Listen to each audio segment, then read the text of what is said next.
Over in the pages of Marvel Comics' recent X-Men titles, the mutants are in a difficult spot due to an assault over from the anti-mutant group known as Orchis. Orchis recently booby-trapped the X-Men's drugs that they've been giving out to humans in order to fund their operations on Krakoa. And to make things even more difficult for Marvel's mutants, Orchis also went ahead and forced several prominent Krakoans to leave their home. Now it's time to see how some of the X-Men are going to pick up the pieces in the midst of Orchis and Krakoa in the form of Dark X-Men.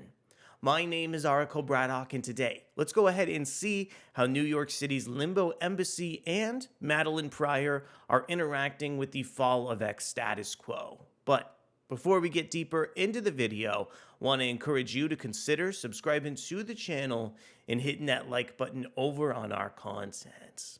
Welcome to the Dark X-Men. Hope the world survives the experience. Following the explosive events of the Hellfire Gala, MADELYNE PRYOR realizes the world needs X-Men now more than ever. HAVOK and GAMBIT have served on the team before, but never one that looks like this. And how does GIMMICK, breakout star of Marvel Voices Pride, fall under the Goblin Queen's sway? Find out in the most horrific installment of the X-Men saga yet. So Dark X-Men issue 1 has two stories. The first one is called There Is a Kingdom. This one is written over from Steve Foxe, featuring art over from Jonas Scharf. We have colors from Frank Martin, letters from VC's Clayton Cowles, and we have a look over at the cover of the issue coming in directly from Segovia and Frank Martin. Here's a look at all the prominent mutants displayed over on Dark X-Men, including people like Azazel as well as HAVOK. And I also wanted to go ahead and note that Tom Muller and Bowen are designing the issue alongside the rest of the creative team here. I really appreciate how several of these X-Men books have kind of varied the design a little bit for Fall of X. If you look at how the logo is kind of prominently displayed over on the Fall of X X-Men tie-ins, I think you can get an idea of some of that beautiful design sense within the issue. I want to extend a big thank you over to Adventures in Poor Taste, and also want to take a few moments previewing some of this artwork over in Dark X-Men issue 1. I think Steve Foxe writing is the perfect assist over for Jonas Scharf's art over in the series, because watching some of these captions, I think fleshes out some of these emotions that MADELYNE PRYOR is feeling throughout this opening sequence. Over on the second page, we have a reintroduction over to Madelyne's relationship with HAVOK that she's had for such a long time over in the kind of X-Men universe, even though it's sort of been off and on. Again, that sense of shading that I think Scharf brings to several of these faces, like Alex in the issue that we can see prominently over on this panel, I think perfectly evokes that really tense nature within X-Men. I also like this panel that we have showing the Limbo Embassy in disarray amidst the fall of X status quo. Dark X-Men is kind of a big book for the X-Men franchise as a whole, because after the events of Dark Web, we've really been waiting to see more of MADELYNE PRYOR and to see what was left over with Ben Reilly. So I was really happy that this issue picked up on all the plot threads and also reintroduced the relationship with MADELYNE and HAVOK over in these first couple pages. And then next up, we really got to see an exploration of the Limbo Embassy, getting to know some of the mutants who are there, like Azazel, I think was absolutely thrilling here.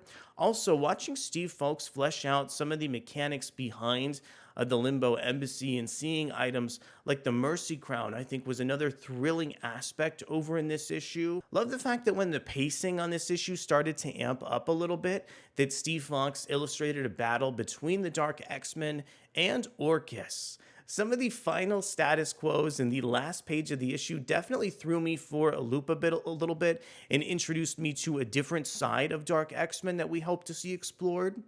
That being said, though, I had a lot of expectations over for this main story. One of the things I was looking for that I wanted to see explored a little bit more is what's currently been going on with Dark Web and Hollow's Eve. Thankfully, we have a little bit more follow-up on that in the second story, but I'm really hoping that eventually Steve Foxe will go ahead and explore Hallows' Eve, Ben Reilly, and all of those elements within Dark Web, because I feel like some of those plot threads could really bolster this story towards some really, really interesting directions. Let's go ahead and talk about the second story over in the issue. This one is called Do You Love Me?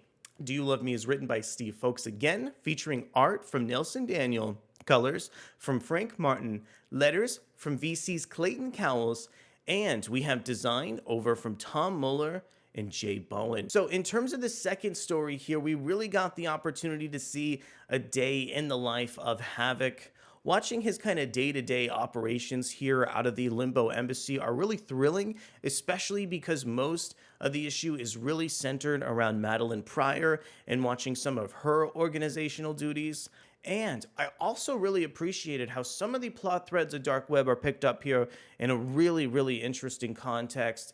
As we mentioned earlier, I hope Steve Foxe just continues to bring in more and more of those elements. Lastly, I just wanted to mention here that the final panel over with HAVOK and MADELYNE Pryor, the Goblin Queen, I think was just so wonderful and did a great job recalling Hellions and some of the other just really strange moments between Alex and MADELYNE that we've seen in so many previous issues. I am so happy that Steve Foxe kind of continued writing HAVOK in this very specific way that creators like Zeb Wells have written him over in these previous titles, because I think it opens a little bit more dimension of his character.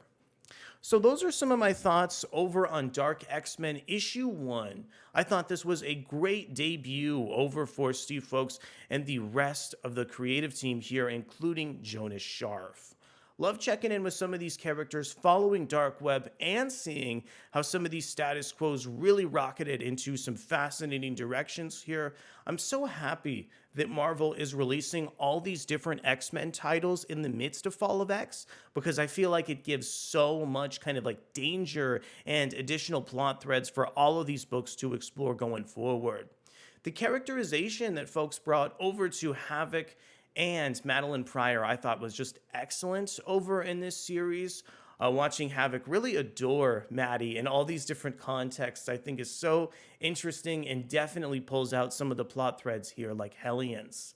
I am also really happy that this book doesn't feel redundant. You know, this isn't the first comic book to be called Dark X-Men, and it's not the first comic book to feature HAVOK or MADELYNE Pryor. But even as it stands here, I think kind of watching the Dark X-Men have these encounters over with Orchis definitely brings a different sort of context over to this X-Men team than what we've seen previously. But I want to know from you, are you convinced? What were some of your thoughts over on this opening chapter of Dark X-Men? Let me know down in the comments below. Thank you so much for coming to check out our video review, and we'll be back to talk Dark X-Men, Fall of X, and everything Marvel Comics in the near future. Thanks so much, and I'll see you soon. Bye.